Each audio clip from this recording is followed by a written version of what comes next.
Hello Fiorellini e benvenuti in questo commento a freddo di Udinese Como, risultato Tarallo a Tarallo Bomboclat.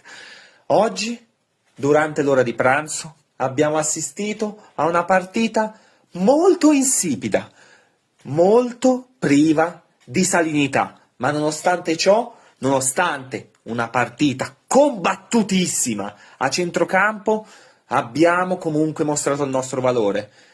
Ottima ripresa contro un ottimo Udinese. Voivoda?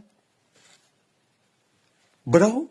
La stavi per cariare, ma va bene lo stesso. Nonostante tutto, va bene lo stesso. Adesso testa la prossima contro l'Inter merda. Quindi fiori, solo forza, como Bomboclat.